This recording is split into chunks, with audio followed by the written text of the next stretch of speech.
The third thing I'm supporting is decriminalizing marijuana.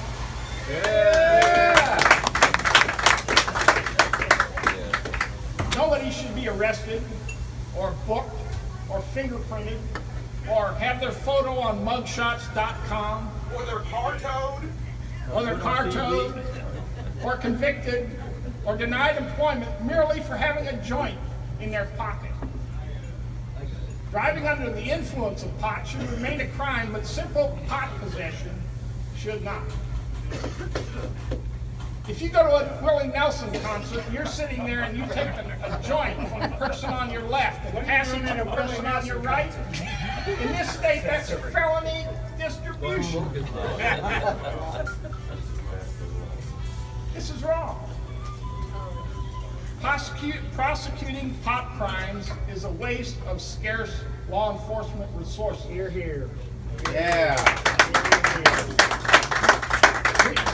We can debate whether marijuana should be a source of tax revenue in this state, and I think it could be far better than gambling. Yeah, absolutely. But surely, even if we can't agree on that, we can't agree that the expense spending prosecuting pot crimes should not be a drain on our public treasury.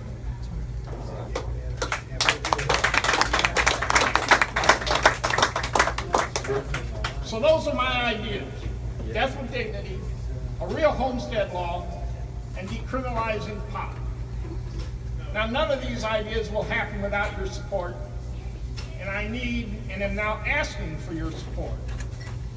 Before you leave tonight, I'm asking you to tell us how you'd like to help send Bob's sign to Jeff City. Now, to do that, I'd like to introduce my team. First, Bob Sasser. Where's Bob? Right here. All right, Bob Sasser. Hey, Bob. Bob Sasser's in charge of my sign committee. We have 50 4x4 signs and 4x8 signs. In a week or so, we're going to have about 1,000 yard signs.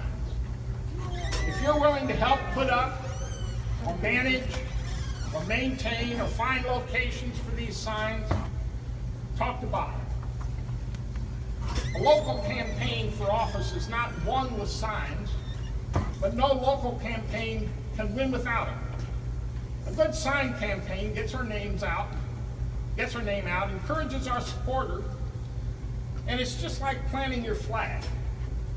So sign up with Bob if you want to help with signs. Now, the next thing is, the next member of my team is Richard Naparasa. Richard's wife had a family emergency, and so he's not here. But Richard is in charge of voter ID, door-to-door canvassing, and ultimately get out the vote. Starting next week, I'm going to be canvassing door-to-door Monday through Thursday from 6 until just before dark. And I'll be doing that until the primary on August 2nd. I need your help to meet as many voters as possible. After we win the primary, we'll take August off, and then we'll start again after Labor Day. But every Thursday, every Monday through Thursday, we'll meet at my office about 5:30. We'll pick out a neighborhood, drive to it, and walk. I'm asking if you could commit yourself to an evening or two each week. And if you will, just sign up with Amy Powell, who I'm going to introduce next, if you're willing to knock on doors and let Amy know when you want to walk. The third part of this campaign, the third team member is John Schatz. I haven't seen John tonight, but if you got phone calls inviting you to attend, he's probably the person that called me. He has a silk voice on the phone. Anyway, he's going to be doing our phone canvassing. Phone canvassing will start as a follow-up to the door-to-door introduction to the voters, trying to get them to commit, trying to get them to take a yard sign, finding out if they need a ride to the poll, that sort of thing.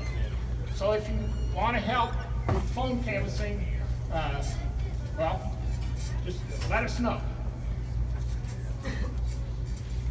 The fourth member of my team is Amy Powell. Where's Amy? Amy is our volunteer coordinator. Sign up with Amy if you want to help with door-to-door canvassing, if you want to help with phone canvassing, or if you want to help in any other way. Even if it's just hanging out and visiting with me at my office. He likes company. Medical marijuana. If you can host a coffee, if you can find somebody that wants to host a coffee, if you want to make buttons, if you want to help analyze the data that we get from our door-to-door, put it into our database. If you want to help figure out who needs a ride to go to the poll, or drive people to the poll, or just generally ID committed voters, just let Amy know. My plan is, my plan is to start having my law office, and I've got a war room that I've assigned in my law office for the campaign office. My plan is to have my office open from Monday through Thursday, 1 to 5, between now and the primary. And so if you just don't know what you want to do, but you want to come and help us figure out what to do, just come to my office. Monday through Thursday, 1 to 5, and we'll be there trying to figure out something for this campaign between now and the primary. None of us have really, I've never done this before, and I want it to be fun. And if you come and just hang out, we'll figure this thing out together. And I could really use your help, and I appreciate it. Now, the last thing, finance and fundraising. See me. This campaign will spend no more money than it takes in. I do not have, but I need a finance committee, and I need people to help me with that. If you want to donate, or if you know how to raise money, which I don't, or want to help raise money, just see me. Just like Bernie, I just had my first fundraiser. So,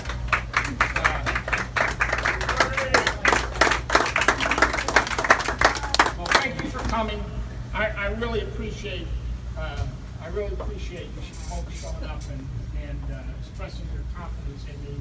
And together we can all help send Bob's sign to Jeff City.